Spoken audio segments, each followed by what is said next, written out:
What's the most embarrassing thing you guys have done while you're drunk? Tony.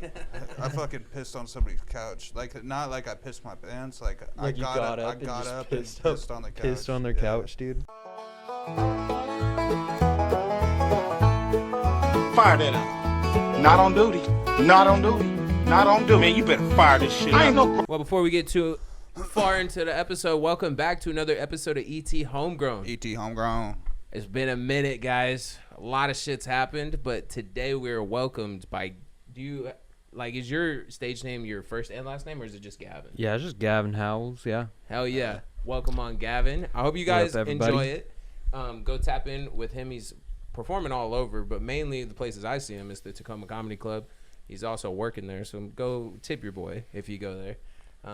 He's a really funny guy. I'm super excited to have him on the show. Make sure you go hit all those links in the description. Tap into everything he's got going on. Anything else you'd like to say right there at the beginning, brother? Nah, man, just come support live stand-up. You know, I love performing, man. Love working there. It's a wild place, bro. Oh, yeah. All sorts of shit goes down, bro. I guess I kind of don't want to open up that can of worms because I'm going to get, fired, I think. But just so many things go down. I don't know. It's a secret society for real. Yeah. It's a clique. It's a club. Mm-hmm. So since you're so involved, you probably, are pretty close with, a lot of the regulars there. Yeah. How's that community, of just comics? Yeah, I mean, there's a bunch of comics that come. A lot of them just go there to talk their shit, just tell their jokes and bounce out. But yeah, I've gotten to know a bunch of different people. Open mics bring all sorts of different people, so it's probably cool. Seen a lot of people come and go. Right? Yeah, for sure, and I forget about those people. But is there a tall tale sign when you see somebody first start coming and you're like, this person's not gonna last long? No, I don't know. I think everybody has potential, and you just gotta ride it out. For sure. But if I talk to someone, I'm like, oh, they just gotta work at it, and then I'm like, how long you been doing this? And they're like, 8 years, and I'm like, okay, well. Yeah, kind of like that Kill Tony moment, Right. You ever watch Kill Tony? I love Kill Tony. That's what got me in there in the first place, I think. When somebody goes up there and breaks it, and they're like, "Oh, I've been doing this shit for 10 years." They're like, "Where?" Right, yeah. You have little to no practice. It seems like. So Kill Tony was the thing that was open mics for you, huh? That's what got the fuel going. Yeah, that's because Kill Tony is just a glorified open mic, right? Because it's 20-something comedians on there, and 60 everybody. seconds. Yeah, and so seeing that, it gives you that, it makes it look easy, Mm-hmm. you're like, oh, I could totally do that, if you see someone eat shit, but then you do it, and you're like, oh, yeah, I'm that guy, Yeah, I'm the eat shit guy. That's funny. Yeah, no. Speaking of which, I seen somebody that does a lot of the Tacoma open mics. I seen somebody from there up on Kill Tony recently. Oh yeah. And I don't think he had a great day that day. But it's all good, yeah. But what I love about being in that space is that I'm a big fan of Kill Tony, and then if I hear someone in the community got on, then it's we're all counting down the days till the episode airs, and it's watch parties and stuff. We've only went to the open mics a few times, and we saw that one person on there. You probably seen a couple more people on there, huh? Yeah, I can only think of 2 names right now, but so Macy O, he's a killer out here, and Bruce DeTore, he's been killing it too. I think Macy O might have been the one I saw. Yeah. But Macy, I love you, dude. Yeah. I love you so much. The first time I was ever at a show, I believe he was hosting, and I thought it was just super funny.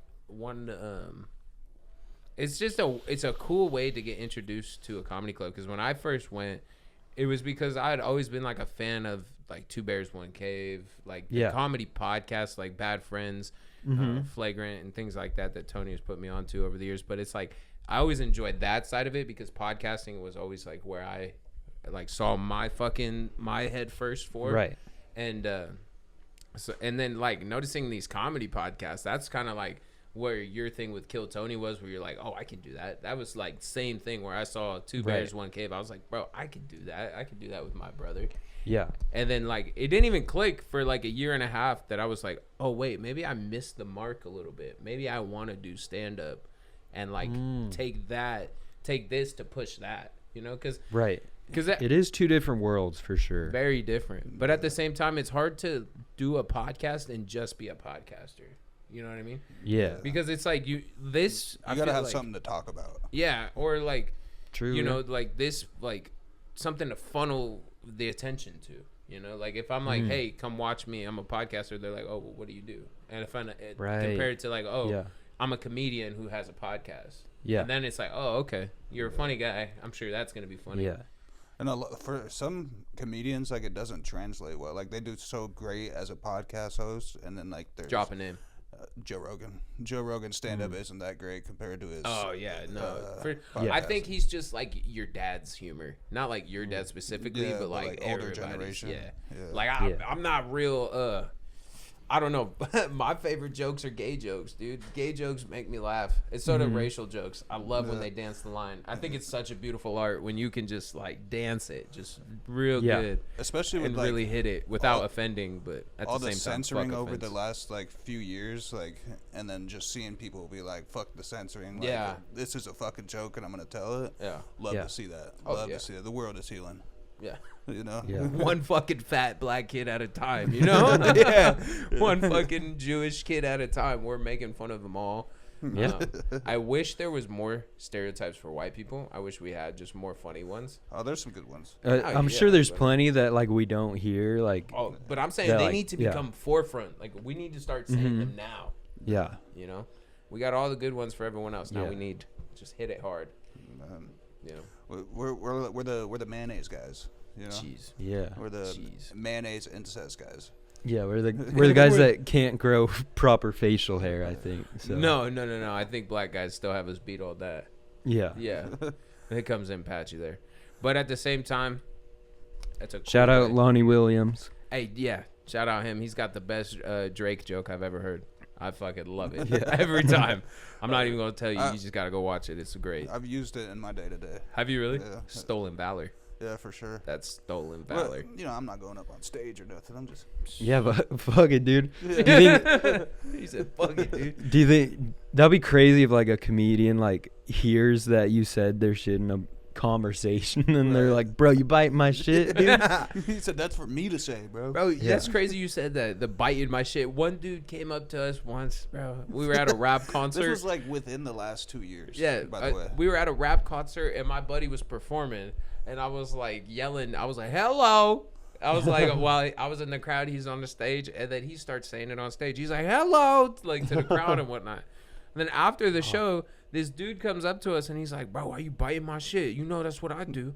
And I looked at him and I was like, "You say hello?" Like I know he did something similar, but I'm like, "Bro, you don't own the shit." But that was the first time I had ever heard him say, "You biting my shit." Oh, God. It was a weird thing for me to hear. When you came up to me afterwards and was like, "Bro, somebody just told me I was biting their shit." And I was like, "Well, that hello thing is kind of his thing." And he was like, "But I've never heard anybody say you're biting my shit." I was like, "Where the fuck have you been for the last 15 years?" I guess I'm living an original lifestyle, I guess, bro. I'm not out here biting people's shit. It's a weird turn of phrase. That sounds pretty gay to bite someone's You know what shit, I mean? Bro. Like, you got to be, like, unless it's served to you. If you've never heard that before, you said, "I'm chewing your what now?" My thing is, like, who creates all these turn of phrases they have? Like, it's the culture. Dude, we got to come up with our own little phrase, dude. Oh, I'd be trying to work on it on the side. Dude, I can't burning think of any pubes. examples, though. I'm burning pubes. I'm burning pubes. I'm wasting time. Yeah. I'm burning. No. All right. I like it. It's got no legs. It's got a little funk to it. But the turn of phrases, I don't understand. My dad was a pro. He'd always be like, he'd say, if it was raining vaginas, I get hit with the dick. That's a good one. That is a good turn of phrase. Or he'll say like, I'm beat like a sore wiener or something. Oh wow. Yeah, I'm beat like a sore wiener if he's tired. Yeah. Man, something like that. You really just have to go to extreme with it. That's what I do enjoy about the shit I have seen you do, is it like the improv stuff. That improv and like going off the top, because what you do, those shows where it's like you pull like a topic, right? I haven't done any of those yet, but those look like a lot of fun. But what's the event they be hosting over at the club that I have seen you do? Was that just a roast that you were doing against that other guy? Probably, yeah. I've done a roast there, and sometimes I try to do like crowd work or just sometimes you could just be like, hey, you guys just say something that you want me to talk about. I've done that before, like but yeah, just like I literally have a hat that says heckle me that I wear at open mics now, so that like people can just like they know it's good. They're like, yo, I approve this message. Yeah. Oh yeah. Have you had some pretty fucking painful quiet moments on stage? Oh, always, bro. Like like even good sets, there are painful quiet moments sometimes, and I hate silence. You know, like I'll see like comedians that are like headliners that they're crushing the whole time, but like I see them like take moments to like just be quiet, and then I'm like, it's like play the pauses. I couldn't. Know? It's fucking That's something I took from my first time doing it, because the first time I did it, I feel like I honey dicked the crowd. Whenever you're like, this is my first time, they're always like, oh my God, you're so awesome. And then so like, I felt great after the first set, but then in my mind, I was like, I shouldn't have said that was my first set. They're probably being extra nice. Yeah, and then set 2 comes, and then instead of recorrecting, I was like, this is my second set. I wanted to, dude. I was like, you put your phone on airplane mode? Yeah, so I haven't actually formally been up there and not heard somebody laugh after I say something. So it's still a terrifying thought. Yeah. That nothing. Cause after you like say like a punchline and you get nothing, bro, it's like it like actually makes me die inside just a little bit. But I can imagine the feeling. Like you're just this big and you just do you keep a few like zingers in your back pocket just in case like it's just going bad? Like you just pull out like I have like little like bomb jokes, or like sometimes I'll like write a joke and then I'm like, okay, if this doesn't go well, this is what I say. Like about that joke or whatever, you know, like at kind of a good point when shit doesn't work out is you make fun of how it didn't work out. You know, like I have a George Floyd joke, and then if they get real quiet, I'm like, wow, we got real quiet. That's what I call a peaceful protest right there. That's good. That's good. Just playing the pauses. That's masterful shit. So how long have you been running open mics now? My first open mic was May 9th, 2023. So like over 2 years now. Hell yeah. And like grinding it out. How consistent have you been with it?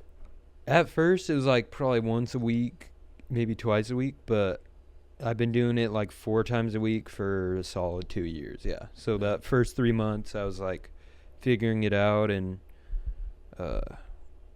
like just getting my foot in the door, and I got a job there like literally right after I started doing it. Yeah. Is the pay great? I always wonder. Or is it like just the opportunity it brings that makes it worth it? The opportunity's good, but it's a serving job, and I've been a server since I was like 18 years old, and like you make minimum wage, but then you make tips too, and that's up to you at that point. Like if you, because some servers suck, you know, and like some people are really good at it, you know, so it's like it helps you're funny too, and most of the time you go up during your shift. Right, yeah. And then they're like, bro, he is funny, here's your 20. Are you ever like the server like when they have like a big guest on? Like Yeah, so I'll serve on the weekends is where they have like headliners and stuff, and I'm just like in the shadows just whispering in people's ear.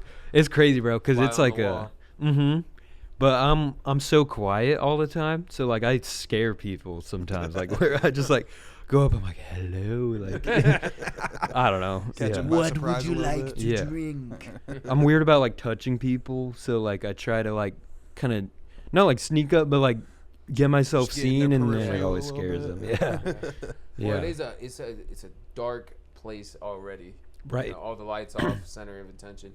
You know, that's another spooky part too, is for people that don't go on stage too much. Like, you can't tell unless the sound some of the times. Like I'll be standing there and the light, it just is all I can see. I can't even see faces. So it's like you got to really judge it off if you hear like a little bit of laughter going, or if you don't hear it. That's when you're like, oh yeah. What's your best way to get out of a set that's like not going well? Is just to be honest, man. Is Talk about it. Yeah. That didn't go so hot. Yeah, exactly. Don't try to.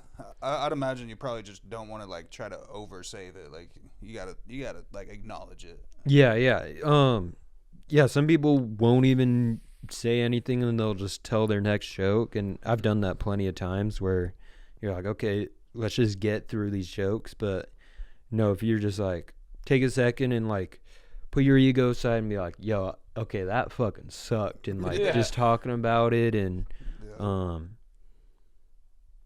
just be in the moment. You know, you can have little scapegoats of like, oh, let me make fun of someone else real quick, you know, maybe shift the blame off of me for a bit, or shit on the venue real quick or something, or say some shit like, I should have never wrote that down, that's my bad. Something like that, and hopefully, you know, it gets them back on your side, and then you can keep going. But the worst thing that you can do that I've noticed is like, if something's not going well, I call it crowd blaming, where you're like, oh, we're not a racist crowd, or like, you know, like whatever, we don't like dick jokes, or like, oh, we're soft in here, are we? Yeah, something like that. Oh, don't blame them for not laughing. Exactly. I've seen it on Kill Tony a bunch of times. Like people will start getting booed, and they're like, fuck you guys, and then it's just a fucking wave of boo, like, and they get the fuck off the stage.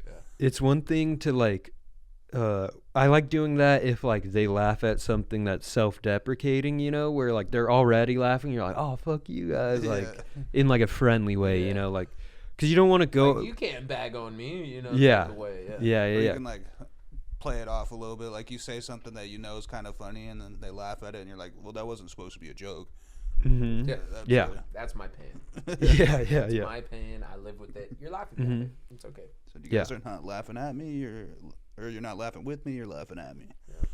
And shit, it doesn't matter if they're laughing with you or at you, as long as they're laughing, bro. That's what I've kind of come to terms with, is like, a laugh is a laugh at that point. You're doing the job, getting them to laugh.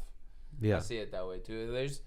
I've been one straight, you killed something, but it wasn't laughter.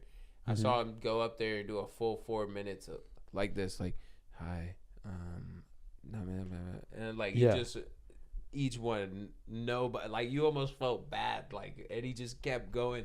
And then right after, it's the fat white dude with the glasses. He comes up on stage and he was like, that guy fucking sucked, huh? Just really fucking lays into him. And all I could think of was like, bro, this dude has autism. For sure he has autism. Like, he's telling jokes, but he's thinking trains. You know what I mean? Like, but he's a one-track mind. For sure. So I like that, though. That's my type of shit. Like, I'm like, ooh, when he says some shit like that, it makes me feel good. Have you ever seen it's like America's Good?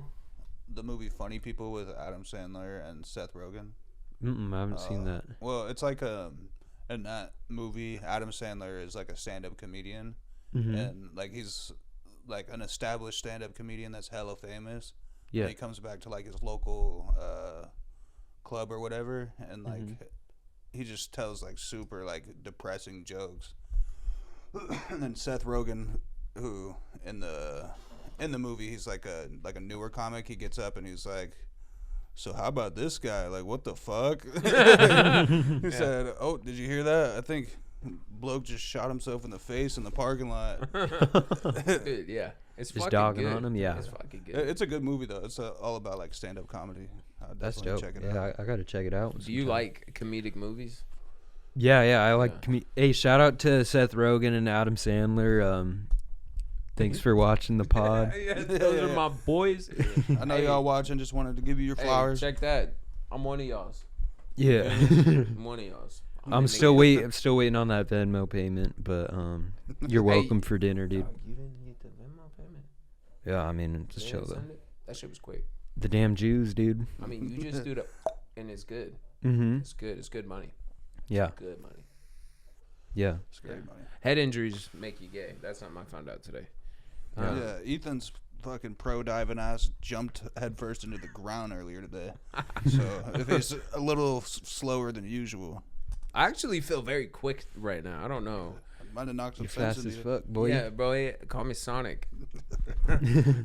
Okay, here's the thing. I was at the Halloween costume store the other day, and like if it was in my brain subconsciously, but not enough to tell anyone out loud yet. But why is every Sonic character pictured as a black man? I didn't understand it. Like there were no white Sonic pictures. You were thinking of Mr. T the whole time, huh? And then I sent it, and then T was like, "Yo, why are they all black dudes?" I was like, I didn't want to say it, but I was like, Sonic's just their shit. I mean, they run fast. that's exactly. Yeah. I was like, no Sonics shot. run fast. Yeah, so I was like, no shot. This is that extra. He's got all that jewelry coming out of him when you fucking but he knock always his got a ass. gold ring. You know? Yeah. It just felt a little bit like a good joke. Like you know? targeted. Yeah, for sure. They were like, oh, we know who likes Sonic. Who knows? They could have made all that shit for it. In your mind, what like needs to be in the green room at that point when you're like getting a writer? What are you putting on it? For me personally, Yeah. so every comic's different, you know, and like we all have our own little ways before we get on stage and shit. Prep up. But that's more of like a headliners thing, and Yeah. like I'm working towards it. That's what I'm saying. Like, cool. let's live in the what if. But like, okay, phrases. Yeah, my yeah, dream like writer, Yeah. I definitely want like a iced tea, bro. I've been fucking with Liquid Death iced Okay. tea, bro. Okay. That shit is so fire. At least you're not drinking just like straight Liquid Death, because that shit don't make sense to me. It's just like canned water. That Yeah, does. you're paying Yeah, $4 for canned They water. said it's cool. It Yeah. looks like a beer. yeah. God. But like still water that's canned that When you doesn't have said that, bubbles. all I could think was you sound like a lesbian Alcoholics Anonymous member. He said it Liquid Death. It looks like beer. That's so fucking I'm pretty sure homo that's how shit. they say it. Yeah. Whatever. What? Who says it? The fucking lesbian Oh, at the yes, fucking yes, meeting. Yes. God damn. It works if you work it because you wear it. So let's talk about this writer. yeah. Back to the brass tacks. What's on this shit? You said this iced tea. I do from want a Liquid couple Death. lesbians with me too, Yes. bro, dude. Respect. Just to take my mind off of Here's things, the thing. bro. Here's the thing. Is I totally rock with lesbians, but with long hair. The short Yeah. hair is where I gotta draw the line. I'm not like an Ellen DeGeneres You don't type like, of you don't like a lesbian. butch? No. Oh shit. Dude. I like women who like women. You know what I mean? Respect. Yeah. It's kind of, but see, I'm opposite with my gays. Okay, so with gay people, I'm more or less like I like the old school like biker gay. You know what I mean? Like those are my favorite to see out in the wild, where it's like, yo, wait a second, Arnold's gay? Like what? Oh Big shit. fucking You know Yeah. what I mean? Harley Like guy. not like that he hit it. It's just like, bro, it wasn't is everything you didn't know. You know? You said, yeah, Oh, you that- didn't know Hidden that? gems. Yeah.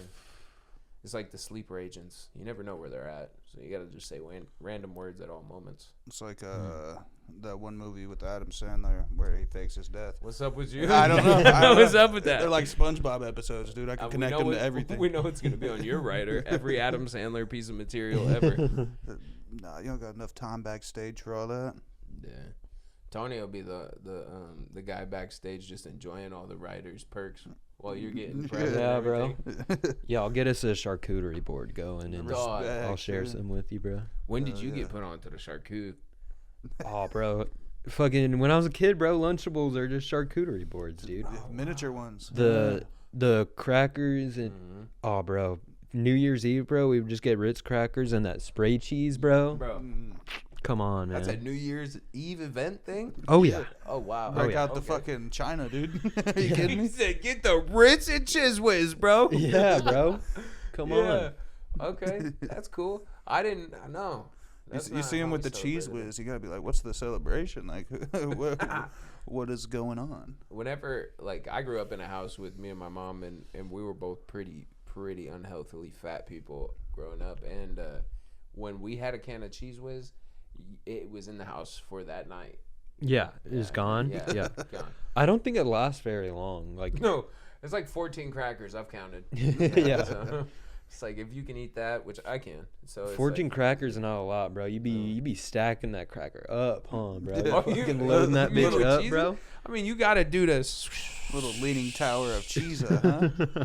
Yes, God sir, damn it, bro. dude. Yeah. Damn it. I know that ain't an Adam Sandler movie, bro. No. That's all original, and it's sad. It's yeah, sad bro. that that's original. I like those jokes that like are so bad they piss people off. Yeah. That's like my entire act, bro. It's like depressing as shit, but yeah. I say a corny joke and then like somebody doesn't laugh. I start to explain it to make it so much worse. Yeah. They're like, no, I fucking got it. I'm like, just making sure, player. They're like, damn, this motherfucker cheesy, bro. Yeah. God. It actually takes a little bit of intelligence, you know, make those connections. No, yeah, this fucking cum joke is really fucking. Yeah. I like that you have like the bro, you know what I mean, like the bro like style. Or I don't know if that's even the right word, but when I hear you talk, like it's similar to how I feel like Shane talks, you know. Oh, okay. It's like the like a relatable, bros, like yeah. It's just like the verbiage too. Like you just feel like a bro up there. You know what I mean? Hell yeah. Yeah, that's at least that's the vibe I He's get. up there speaking to the broskies. Yeah, like he's just like, come on, dude. Like I love the dudes, the bros. Those they hit. Yeah, they hit, and they kind of float the jokes together. I think, which is nice. Yeah, well, you want to try and be as relatable as you can. Yeah. And like you want to connect with your audience and stuff. So I don't know. You think that's why buff people aren't so great up on stage? I mean, dude, if you got good jokes, you got good jokes. Yeah, simple as that. But that's why Joe Rogan got a great podcast. Yeah. Exactly. Fuck out of here, cat. Don't look at me bro. like that, bro. What would not your time? What's like a comedian that's like super like praised that you're kind of like, they're not that funny? Like an overrated, like to you, touring guy. I mean, definitely like Joe Rogan. Yeah, I can agree with that.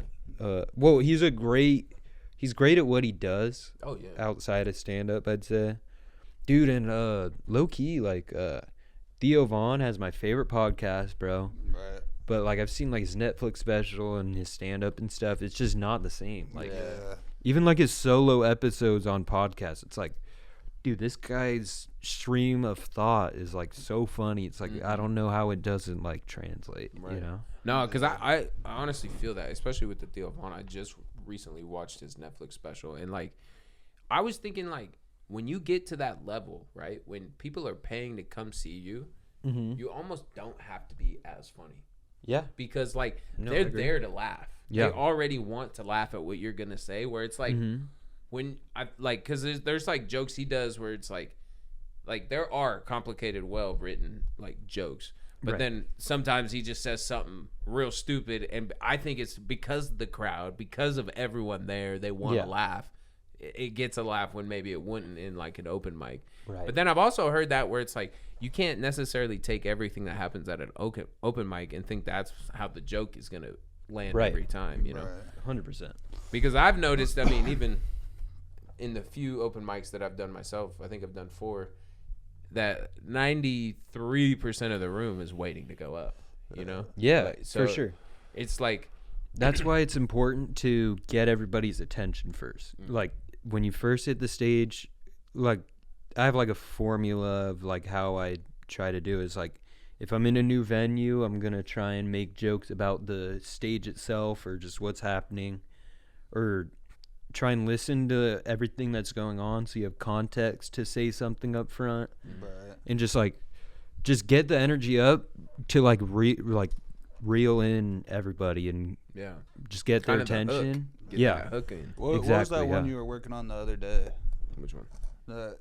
You said you were gonna go up and you were like, how many dudes in here are wearing panties right now? Oh yeah. Yeah. I had just something dumb like that, just right up top. How many dudes are in here wearing ladies' underwear? And then if it went quiet, I was gonna be like, well, that went differently last week in Seattle. You know? Or like something like that. Okay. But I've never done like a joke like that. All my jokes have been very personal. Like I've always written from like a story of my life, or like my dad, or like shit that I've gone through, and all of that has worked well. Yeah. But like now I feel like I'm in this place now where I've only done comedy about family, where it's hard to be like, oh, I see something happen and try to make a joke out of that. I've been trying to challenge him to write jokes that have like nothing to do with him. You know what I'm talking about? Just like straight like, oh, so you hear about this? This is what I kind of think about that, but it's not like a story that happened to him. Or like, Well, like Cheese Whiz, bro. You got Cheese Whiz to talk about now, dude. I'm toying with this premise too of like the first time I ever got told that like Jesus answers any prayer was when I was drunk.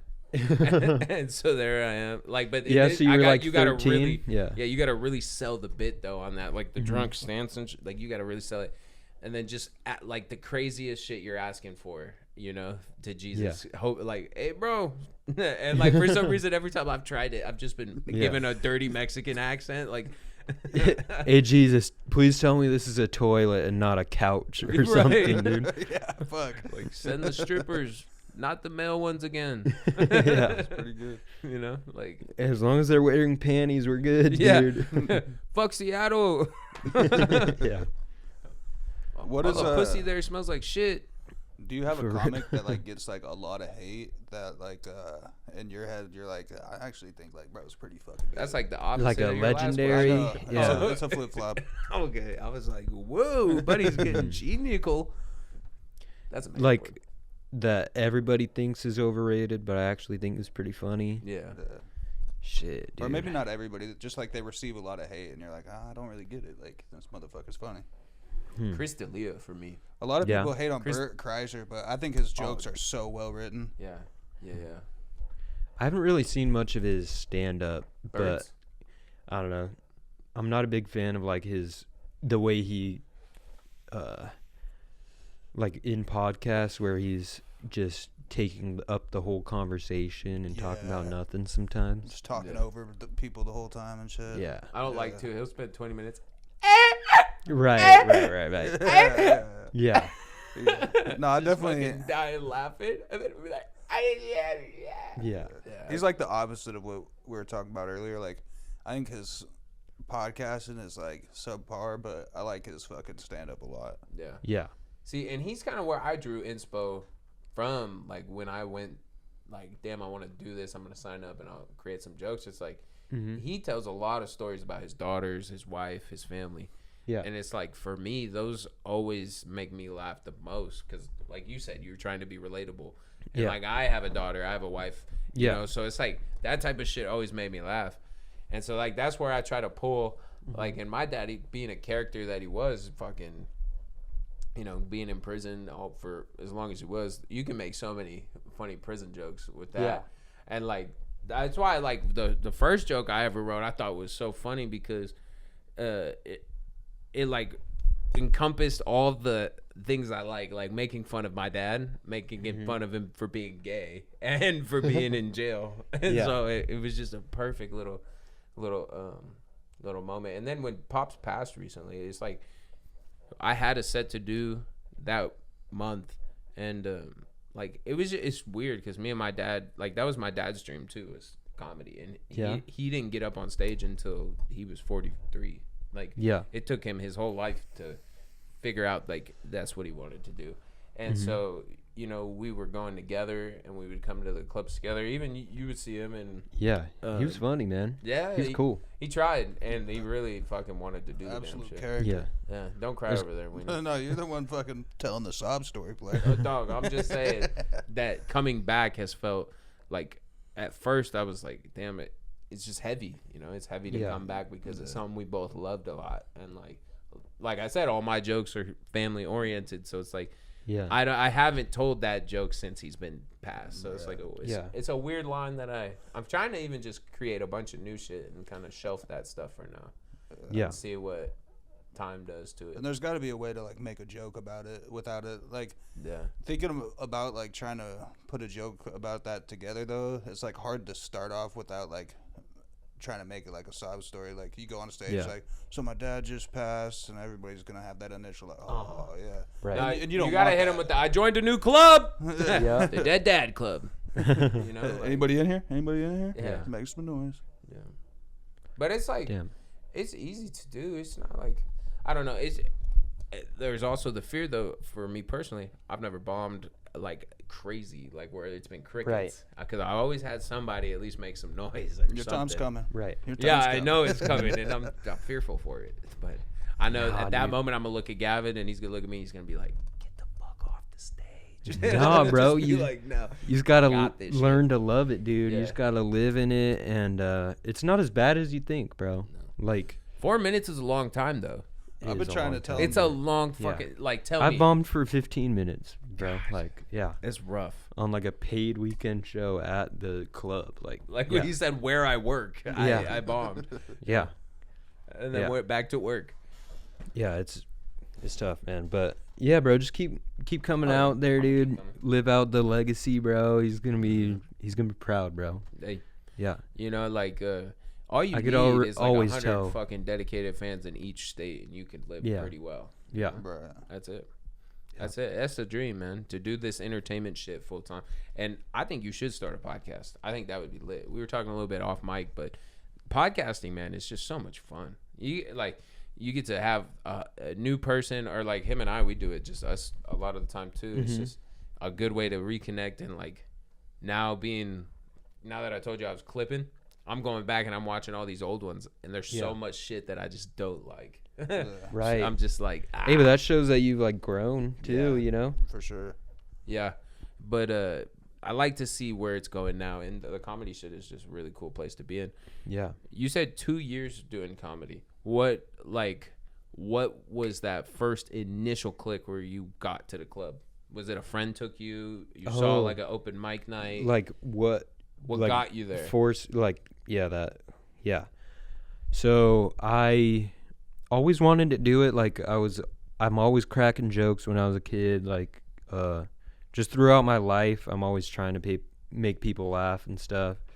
And then leading up to that, I worked at a diner, and I was always trying to make people laugh, and people were telling me I should try doing stand-up and shit. And then one of my coworkers also worked at the comedy club, and just something about like hearing about like just the club itself just made it like seem possible. Yeah. It was like something that's like, it was like 2 blocks away, you know, and like just to hear that, and to, I don't know, I still chickened out for like a couple months, but at some point I just signed up. Chicken out?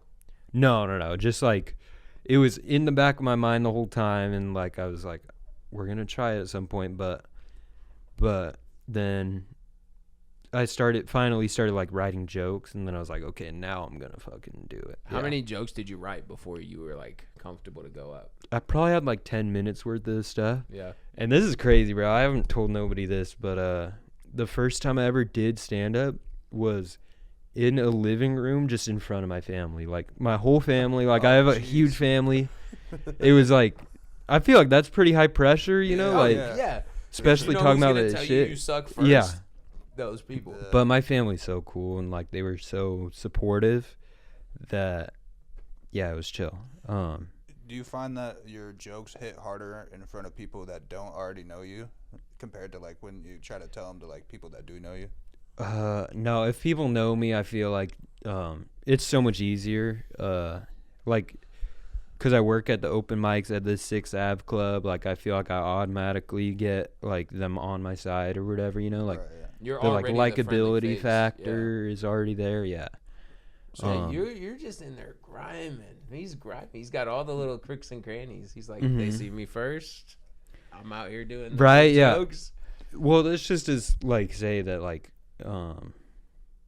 it's like an advantage, you know. I'm not gonna say, oh, I'm earning this shit, you know, like it's. Well, I mean, you had to get the job. Yeah. I mean, think about it like L.A., like at the Comedy Store. You hear about it from all the comics that come from that area. It's like you work the door, you become a doorman, and then eventually you get more time to go up. At least we're not in a place where it's like fighting for stage time. Like L.A. Yeah. Or like Austin now, you know, like where you got to fight to get up. Mm-hmm. I mean, at least we're not at that point. But it would be it's cool like a little bit of that, there, but yeah.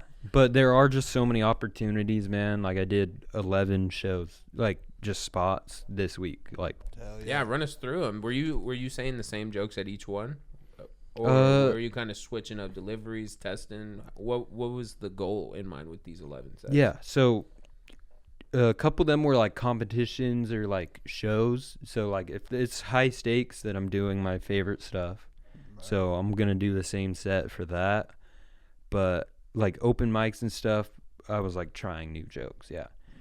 I have like a list in my book right now that I just look at that, and that's a title for a new joke, and I'll just try and figure it out. Are you someone who writes it down word for word, or kind of like puts the title and is like, okay, I kind of know what I want to go with this, and I'm gonna just spit it? If I'm trying to if I was a better comic and like a better writer, then I would write it all out. And that's how I kind of feel too. Like if I could, but it's so hard to manufacture funny through words. I feel like. Yeah. Most of it is just like pacing around. Like you have the idea and you just pace around, and then okay, these are the funny parts, so I'll write down those. But like if you're writing it down word for word, and my hand cramps up and shit. Yeah. I feel like it's easier to like just kind of get the idea down and then do that rather than like trying to like read a script too. Right. Yeah. There are some dudes though that be reading script word. Like I remember I went to an open mic, bro. There was this dude who did a joke about his girlfriend pegging him. Okay. You might even know the guy who I'm talking about. But he had this joke about he's like, yeah, my wife pegs me, whatever. And then I go to the downtown club in the same week and see him go up again, word for word, same joke. And I'm looking around, like, damn, that's word for word. Like, buddy must have it written out somewhere. Yeah. And I mean, it hit both times for sure, but it's just like, in my mind, I was like every time I tell a joke, it's going to be a little different because I don't do that method. Like, I don't write it down word for word. I can definitely be word for word, like, because I think that context can be everything, like the way you structure things. Having like, if you see all my sets this week, like the important ones, like it is word for word, because it's like you got it ironed out, like I feel like I have them that set up. Delivery, you got to do it like that every time. Yeah, it's not perfect, right? But it at least like is what makes sense to me, and like it's easier to remember it too if you just do it word for word. But has any of your like your go-to hitters, like the ones you were doing for your like sets, have you ever gone to like like a open mic or a show somewhere, done that joke, it didn't get well received, and then thought about shelving it? Oh yeah, for sure. But then, anytime that you bomb, you're like, oh, I've never been... Like, when I bomb, I'm like, okay, I've never been funny. Like, why am I doing this anymore? Like, it's a real self-hatred after that. Oh, yeah. Like, if you're doing comedy, you have that self-hatred. Like, you've had that your entire life, and, like, and you can mask it with, like, jokes and stuff, and then resurfaces when they don't land, bro. Yeah. The best type of human to be is the one who jokes through pain, because like who wants to be sitting there sad crying, Right. Like even day our dad passed away, that night me and Tony are drunk making dead dad jokes. We're just over here like y'all going to hell, bro. Right now, my fucking dad is dead. Yeah, it was 4th of July, to be fair. So we're out at this person's property, and he's lighting off fireworks. One of the guys there, his name's Chad. And I was like, hey, Chad, do a little dance for me. I'm pretty sauce. I'm looking at him like, do a little dance for me, Chad. And he's like, no. And I was like, my dad just died, bro. like fucking bro. Dance, bud. I say dance, you dance. And he started to laugh, and I was like, it sounds like you're coming from a place where you still have a father. Yeah. You need to cut that shit out, okay? Because we're not doing that. Bro, you could have leveraged that heavy, bro. Like, you could have gotten some pussy that night, dude, if you kept using that, bro. What do you mean? The wife, she fucking threw it back. Threw it back into her spot in the bed and went to sleep. Did she give you a joke about your wife pegging you after that, or what? No. See, I don't like to... kiss and tell? Yeah, exactly. Okay. I'm a gentleman. What comes in me stays in. I mean, no. Oh, okay, dude. I got car keys, a Hot Wheels. I got a few things up in there. My dad, bro, he loved to talk about his prison pocket, which really like leads me to believe. That's what it's called? Yeah. Prison pocket? Hell yeah, dude. When he died and we did like a viewing, I took pictures of his tattoos because I wanted to recreate one. And I'm looking at him, bro.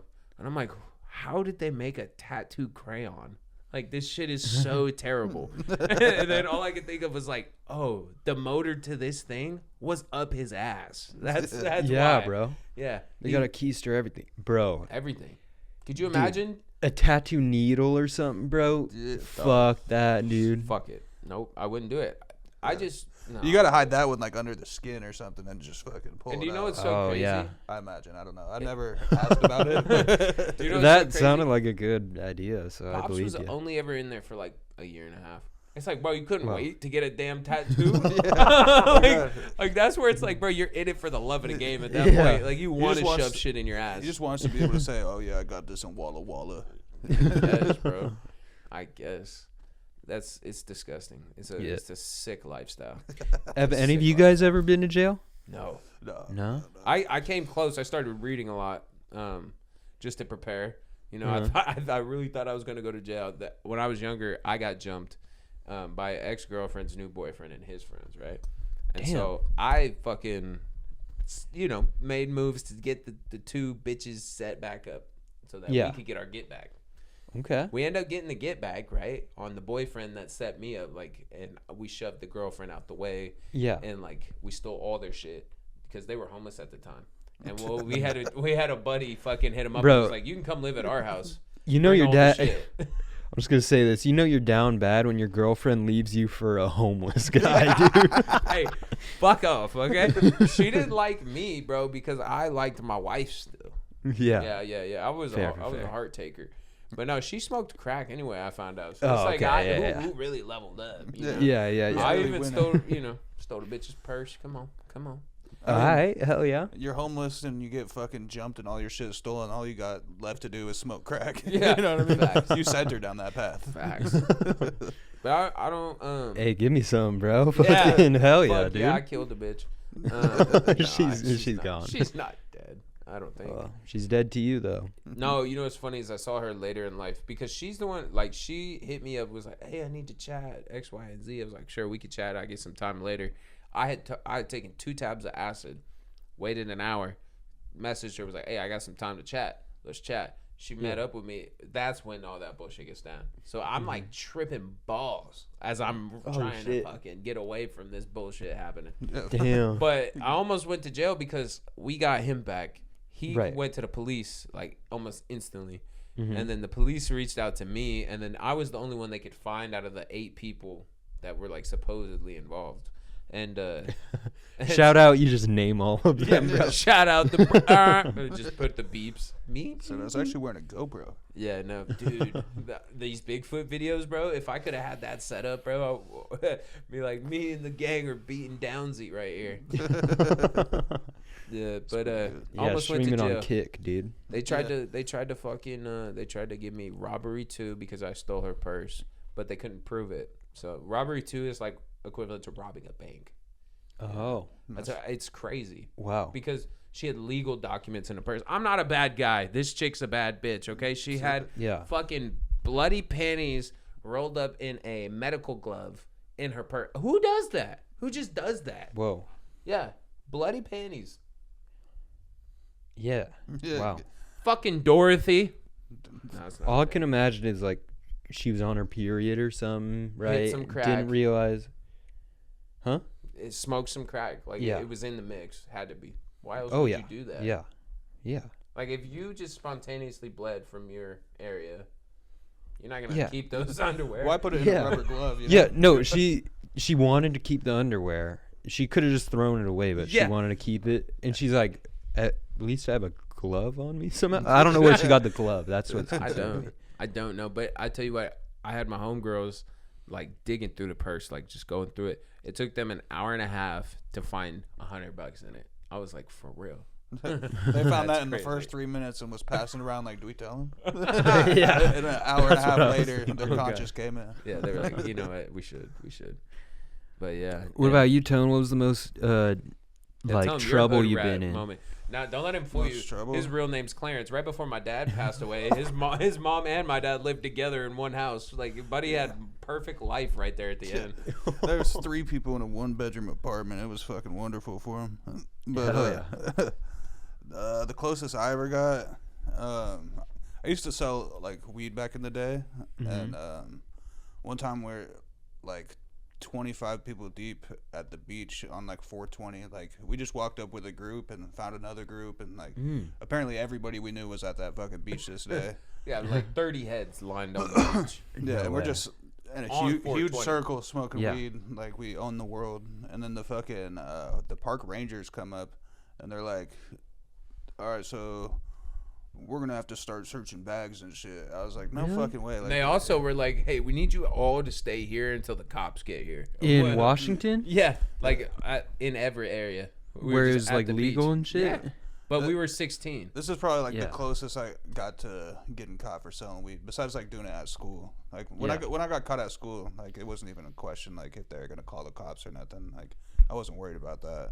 Yeah, when you get caught at school, they always just send you to rehab. They're like, you need to go talk to a fucking rehabilitation person. Yeah, no, shit. I did have to go talk. I blamed it on you. When I got caught for weed, I blamed it all on you because my grandma was like, "Don't tell him the truth." I was like, "You're probably right." Yeah. So they were like, You had to do "Why the did you drug- smoke weed?" I was like, "My brother forced me." You had to do the like drug and alcohol assessment. Yeah. When I went, my mom told me to lie to them and was like, so I walked in. I was like, "Yeah, I tried it a couple of times. I didn't really like it, but I don't know. It just seemed like good money, so that's why I was selling it because they knew that I was selling it at school." Yeah. But no, so this park ranger comes, and we also catch him on training day. So he's like trying to train these new cats and shit. So fucking. Oh, he was just acting tough then, Exactly. I think. Like, And as they're searching bags, I just kind of like step away because I have like fucking like a £quarter-pound in my backpack and like a scale and a bunch of money. And fucking, so I just step away and I see Ethan step away at the same time. And so I'm up on the train tracks and he's down on the beach and I'm like trying to signal him like, let's go this way. There's a back way out. And he keeps walking. So I was like, fuck it. I'm going to just keep walking like along with him. And whole time like the park ranger like has seen me at this point and he's like, "No, come back," fucking trying to get me. So Right. You tell this story terribly. Yeah. Not the best storyteller. God.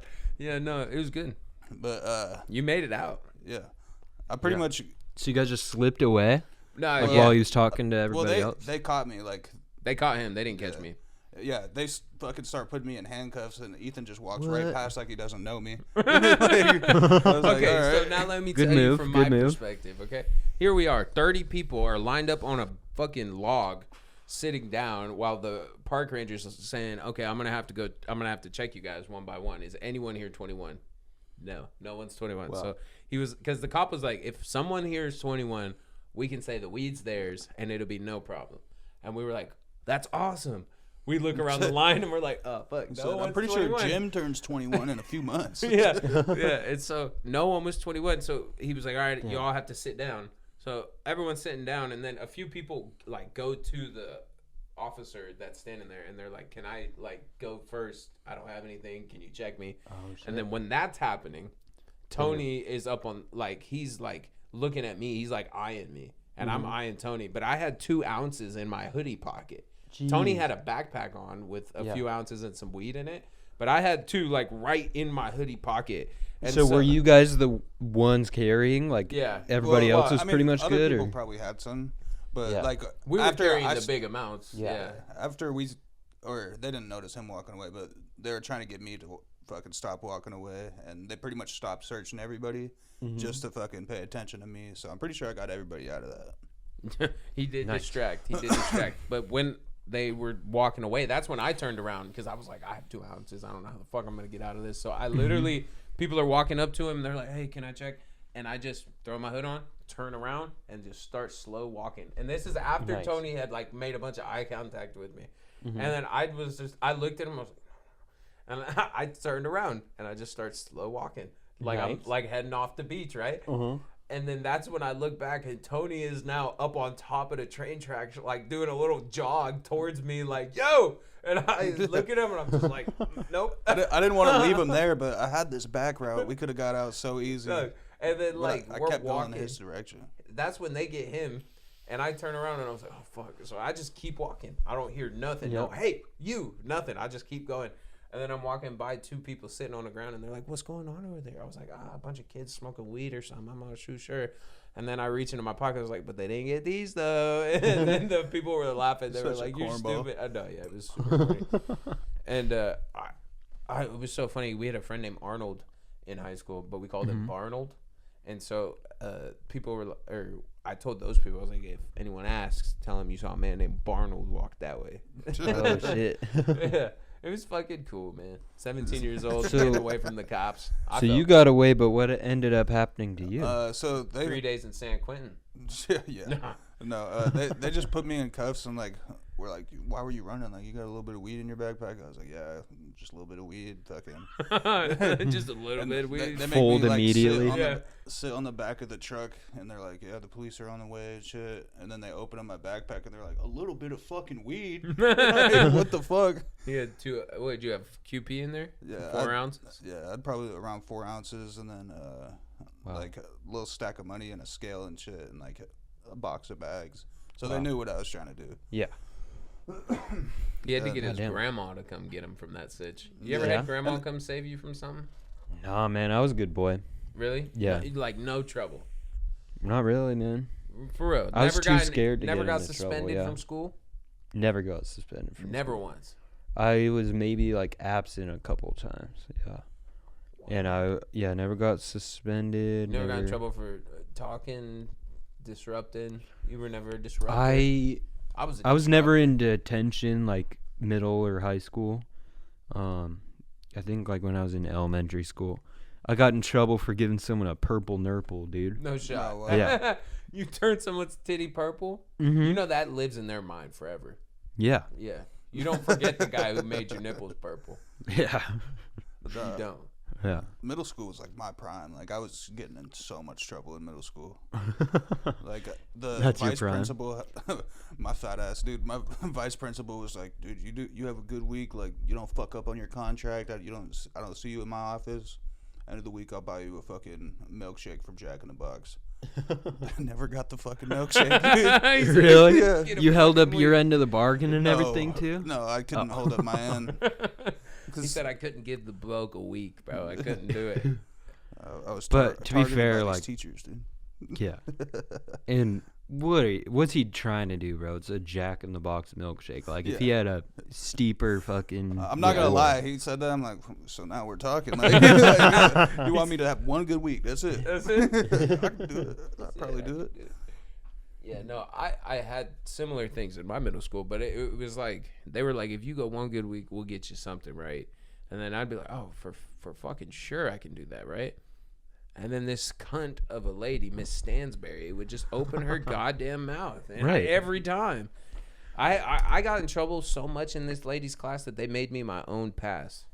Like, they didn't even have to write the shit no more. They just scrapped it off and gave it to me. It said Ethan Shaw. And what's crazy is, like, she's in that place of authority, but I guarantee you, like, you weren't the one causing it every time, right? Yeah. Like, it could have very well just been her saying something, like, backhanded or something. Like, Dog, I'm telling you, this lady had such a hard exterior, probably the softest fuck you'd ever have.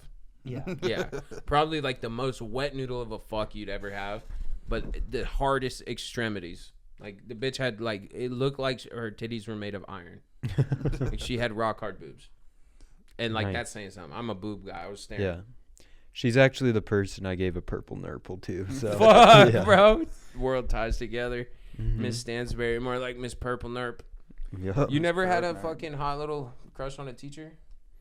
I did a little bit. Throw her name out there. Where's she at? I forget her name, dude. That's how you know we've got it in, bro. Come on. I'm just kidding. No, you know what's crazy? I had daydreams about Miss Parvin, Doug.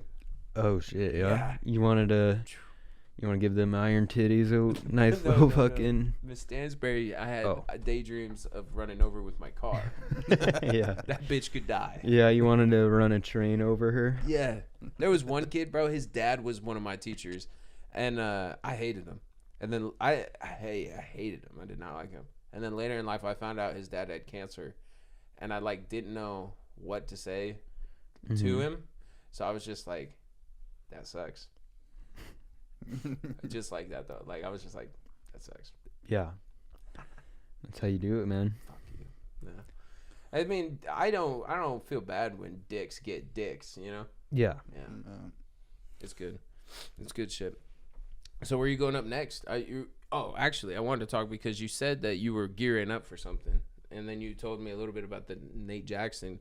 That club is actually so close to you. And yeah, I've never been. That's a scary. So that club shut down. The one by the Super Funny Comedy Club or whatever. Yeah, it's over by the Holiday Inn or whatever. Yeah, just right up there. Yeah, that one shut down, and he reopened one downtown. Okay. On Pacific Avenue. But yeah, that spot's cool, man. I've been trying to, because I work at the club, like I feel like I kind of already have an in there. Yeah. And a lot of people like underestimate me or discredit what I'm doing because I work at the club. They're like, oh, obviously you have got an in because you work there, which that's completely fair. Like I agree. Like I mean, maybe then somebody off the street. Yeah. But I mean, any person that's gone a few times up there, I feel like they get the same chance, Yeah, exactly. And because of that, I'm trying to like prove myself more by going to other places and establishing myself there. I feel like I'm in pretty good with Nate Jackson's club. Is that like more like a black crowd? Yeah, I'd say so. Like but a lot of white people at like Tacoma Comedy Club, but I just imagined it would probably be a little bit more seasoned over there. Yeah. Oh yeah. Is it more pressure? Definitely. Like I would say more pressure, but like way more reward, dude. Like really? Black crowds are like my favorite crowds to perform in front of. For sure. Like, they laugh hard. They laugh hard, man, and they're honest too, man. Yeah. Like you get a couple people standing up, doing a couple laps around their table. Yeah, dude. Yeah. Do you get heckled a lot there? I feel like that's where the heckles could happen. I wouldn't call it heckling. Just like they might like just comment like, "Oh, you're nasty" or whatever. Just something like real quick. Just like, but it's not like heckling. It's just like they're involved in responsive.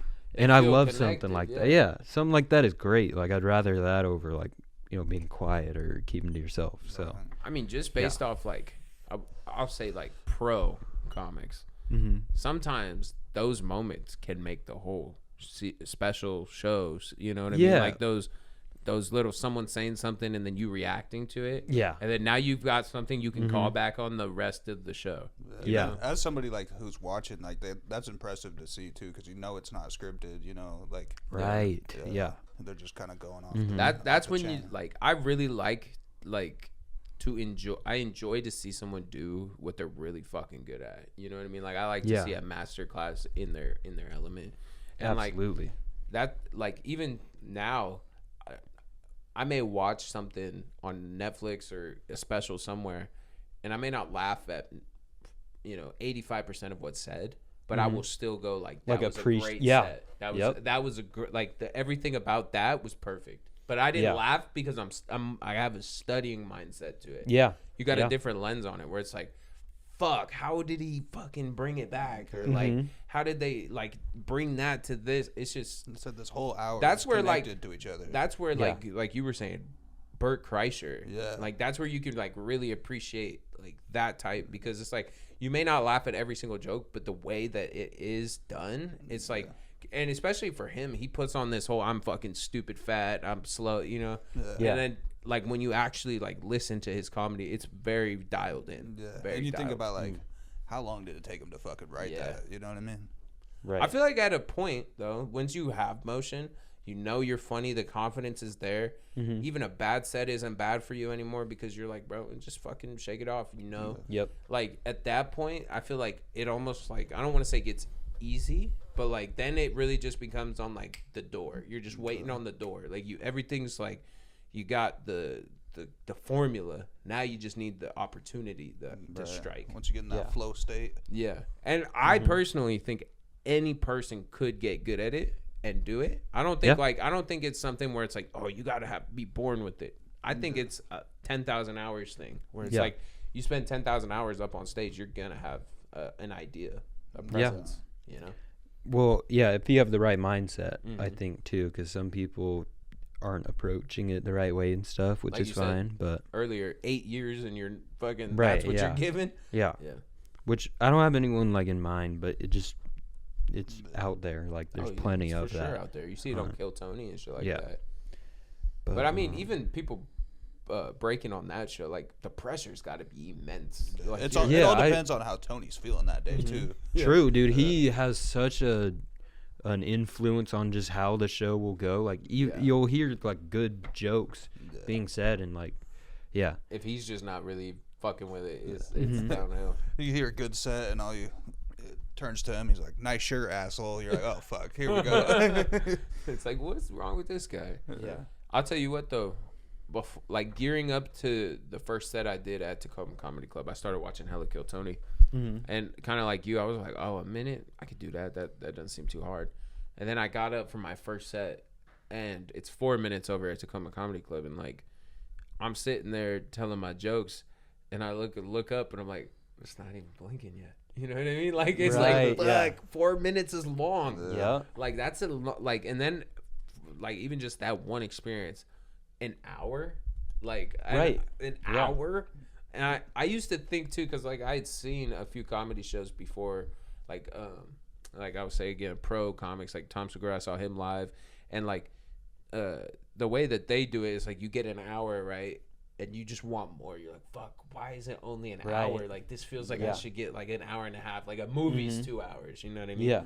And I pay like 3 times that to see this, but it's like I get it now. Because it's like, bro, 4 minutes is hard to fill. A minute's hard to fill. Right. An hour is a lot. And like it's cool to see like when those masterclass comedians like Fluffy, you know, Joe Rogan sometimes, and like Tom Segura, they can do like 2+ hours. Dave Chappelle's done like 10-hour shows or shit like that before. Jesus, man. He get up there like with a pack of cigarettes. He's there till the pack's gone. Okay. You know what I mean? Yeah. That's the type of shit that's just so fucking funny. It's timing. What do you think has been like your most critiqued thing of your own? Like, what do you think you critique on your own comedy the most? Like that I need to work on the most? Yeah, like that. Like other people may have not said it, but it's something like every time you're like, fuck, I need to tighten that, or I need to get that. Oh shit. I feel like I just need to work on like my stage presence and like the writing. My main thing is I want to be cleaner. I need to work on like writing more clean jokes that aren't corny, because like a lot of my style is like puns and just like cheesy ass jokes, and I don't want to be that guy, but I don't know, that's just how some of my jokes work right now. And so to just work on being more like relatable and just clean, where you can entertain an audience no matter who it is. Yeah. And I get that, because like the puns and stuff, it's kind of like what we were just saying, where like 4 minutes is a lot, but then you throw in that style specifically, an hour of that can be very hard to do correctly. I like Mark Norman, I feel like does something kind of like that, where it's like the kind of quick style and the puns and shit like that, where but it's like you kind of have to have a mix of different styles when you do that specifically. And I think that's kind of why I've leaned more towards the storytelling aspect, because like if you can do like the storytelling, you can eat up 5 minutes with a story, but you've had so many punches throughout the story. And like I think that type of comedy always sits well for me, but like I have the opposite, where like I would like to be able to write some like throwaway quick jokes, like, you know, like but it's just my brain doesn't think like I start thinking like, oh, okay, what have I done in my life? Like that's always where shit happens. Or like I have like a quick thought and I pull out the fucking notes and I hit the voice memo real quick. I'm like, blah, blah, blah. Yeah. Voice memo. That's smart. It's crazy. There's people to this day that still just use pen and pad. That's me, bro. I got Yeah. Analog, I got like bro. Keep it analog. You know how many pads I've lost though? I've lost like 4 or 5 pads. Yeah, I just barely lost a notebook on Thursday. Like you barely lose it. Like it was recent. Like recently. Sorry. Okay, I was like, what? Is this much of the book still there? Like, what do you mean barely lost it? Just a He's smidge, like, bro, dude. just fucking got nicked a little bit. No, so working at the club, you probably get to see like a lot more acts than you normally would. Like, is there like a favorite act, like, or like somebody you've seen live like that you're funniest like, guy that I've seen come through? Fuck, dude. Well, just to not throw fucking heat on all your homies, someone that you saw come through that you don't see anymore. I'm talking like famous is what I was thinking. Oh, you're talking about like on the pro level? Yeah. Damn, dude. John Marco Ceresi came one time. He was so fucking funny when I saw him. Amir K. He is Theo Von's opener. Okay. And he's been grinding at it for so long, but I remember going to watch his show and fucking crush, bro. And he had my like favorite. He was like, this is a joke that I wrote when I was a year into comedy, and it was about like, I don't even know, dude. I can't even fucking joke, though. replicate it, but it was so fucking good. The type of comedy you do, is that the type you enjoy the most? Like the puns, the kind of... I don't think so, because like, if I hear that kind of shit, I just get mad. I guess. You're like, like, bro's I'm like, biting my shit. Yeah, bro. Quit biting my shit, dude. That's my thing. No, I say, dude. I don't know. What do you mean, dude? Fuck off. Yeah. Hello. Like, come on, bro. Hello. How many of y'all wearing ladies' underwear tonight? Yeah. Imagine next time you go to fucking do a open mic, he goes before you and rips that one. Have you seen beef like that? Like people will take other people's jokes. For real? Oh yeah, For real? yeah. Like it actually happens like that. Well, okay. Here's what happens more often than, like, what's more likely to happen is comics will be having a just friendly, just hanging out, and just shooting the shit, just talking about random whatever. And then those same people that are in that group talking about that thing will try and write a bit about it or something, you know? So, like someone will say something funny and they're like, oh, he said that. That was funny. Let me see if I can try to type deal. Or even just like us chatting right now. Mm-hmm. Like if we both wrote a joke about, like biting, I don't know, you know, just like something you that talk we, about a topic. Yeah. Just pretty much you have the same premise. Yeah. Same goal in mind. Or even like the same punchline because they came up with that and they're like, oh, this is funny. And then, How often do you hear some shit and you're like, fuck, dude, I should have thought of that? Like, oh, all the time. All the time, yeah. I think like no cap, when I saw your joke the other day when you, the one we talked about when you were roasting your friend and you were like, he put the dream catcher. Yeah. That joke, bro, I was like, God, I wish I could have wrote that. That shit was hilarious. Like it was just so good, and it had everyone like that's a moment you live for. You know what I mean? Like that was one of my favorite moments. I'm in glad the 2 years I've been doing too. it. Yeah, me too, dude. Yeah. For sure. I was super happy when I saw that because I was like, bro, because I already fuck with you a lot, even just from what we've seen, man. Like you know at the show and stuff, like just chatting with you, like because me personally, I'm like someone who's like, oh my god, those are the guys, you know, like I'm like when Mike Wazowski sees the Scared Crew for the first time and he's like, whoa, these are the Scarers, bro. Like that's how I see it, where it's like I want to get in there, but like fucking life, I let excuses get in the way, and that shit, it's annoying. True, man. I could get you, we could carpool, I could get you up as much as you want, bro. Like I will, if you want me to be the fire under your fucking ass or whatever. Dog, like I want to do it. That's the thing. It's like I really enjoy it. It's just it's so easy for me to be like, oh, my wife doesn't feel good. Oh, or like, oh, I have a kid, or oh, she doesn't get home. You know, like. But I'm tired of that shit. That's fair. But it's not. It's like it's not valid or fair. It's just like, because I'm someone who believes that what you believe makes your reality. So it's like I believe these things are gonna come, and so I'm not shocked when they pop up. You know what I mean? But if I don't see that shit happening and I see myself going to these comedy nights and killing it, I know that's what'll happen. So it's like I get in my own brain, man. But yes, I do want to do that. I think it would be tough to go out there more and to really get involved in, and more or less, like my grandfather, bro, the best advice he ever gave me was birds of a feather flock together.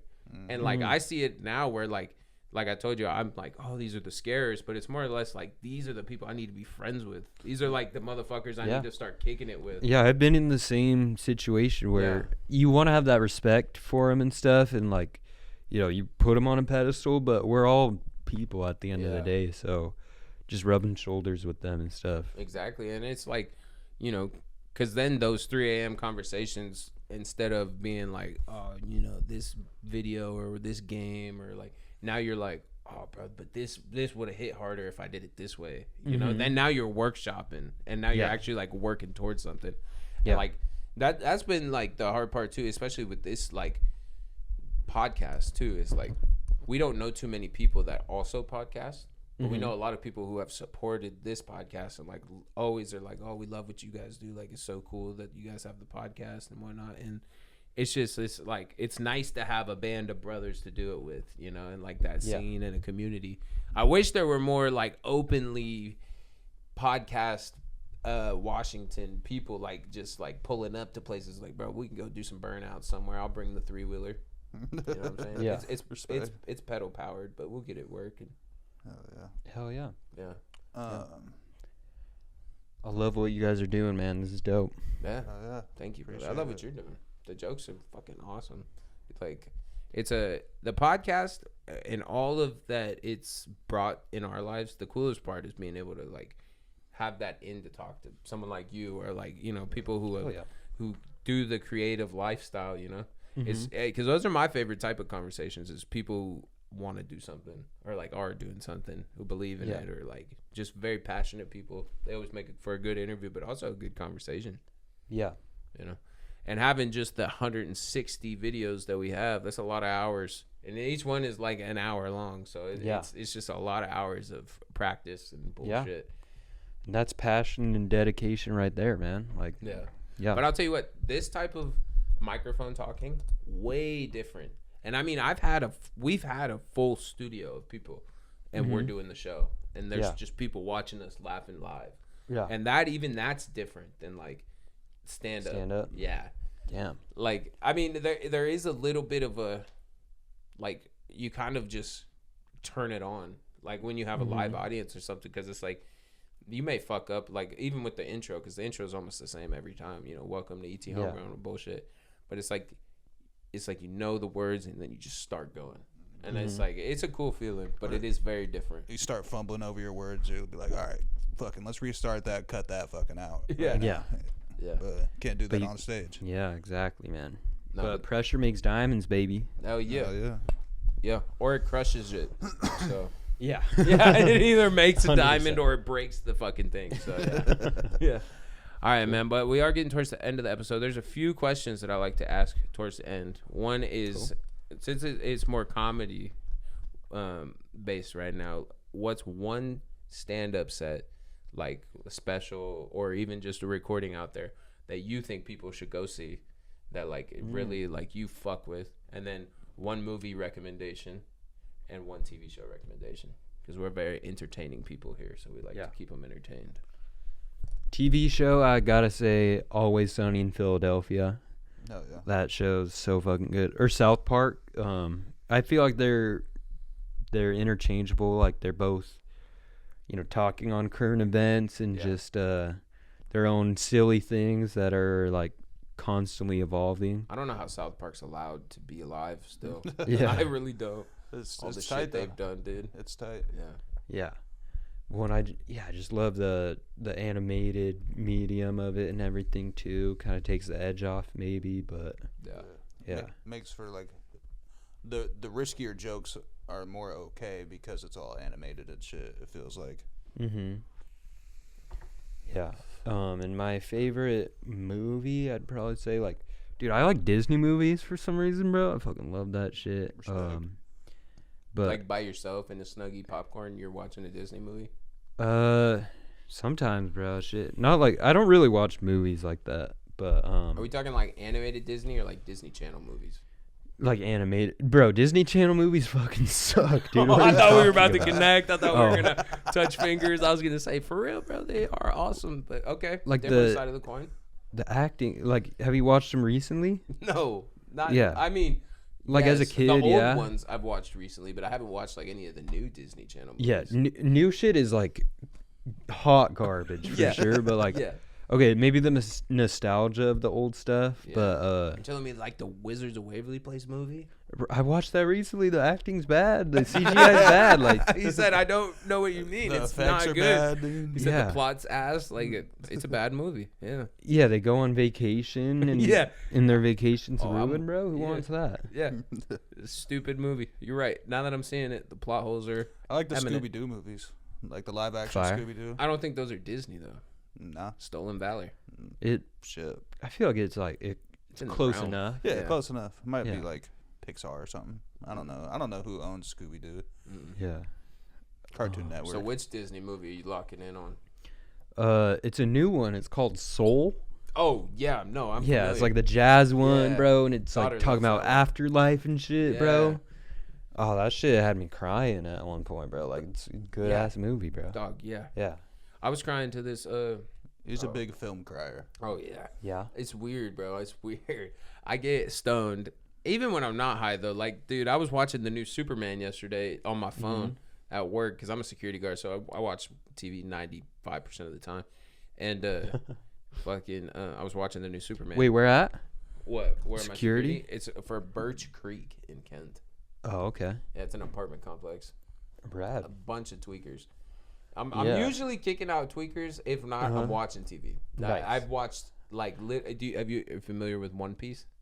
Yeah, I mean, I don't really watch anime like that, but I got you. I caught up to 1,000 episodes of One Piece just while Holy working. shit, dude. Just while working. Wow. I drive and watch TV. I don't know if you're at that level, but that's what I do. No, I like to keep prop my it up. eyes on the road, That's but fucking insane. You could keep one on each, like if you become skilled. Yeah, don't listen to him. He goes 40 in the fast lane. Yeah. So. Hey, you can't get a ticket that way. That's a fact.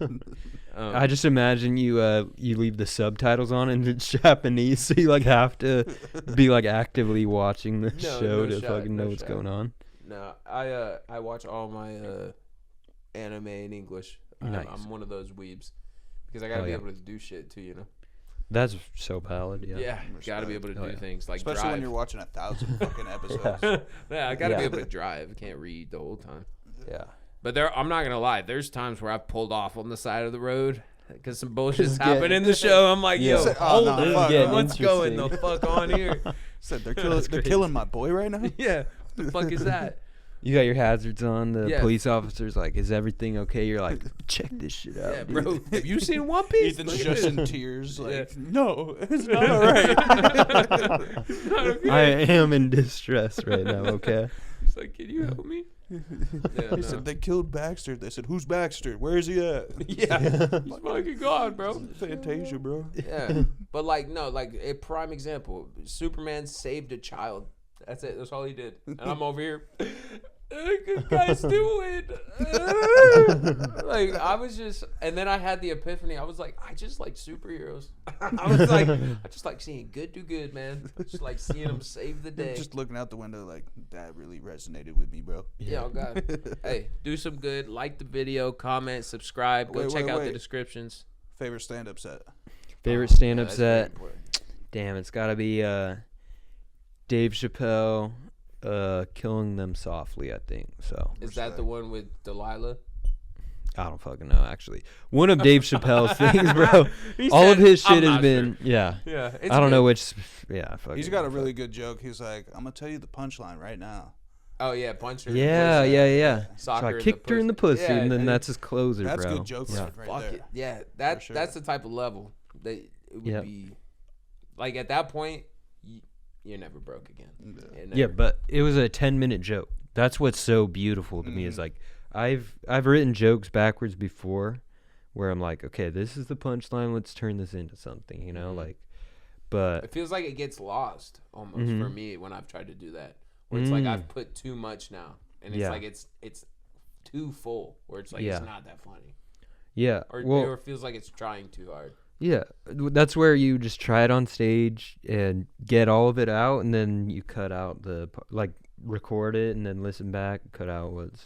See, that's the what's painful making it. part. That's Yeah. the painful part. Yeah. I want them all to be locked in, dialed in when I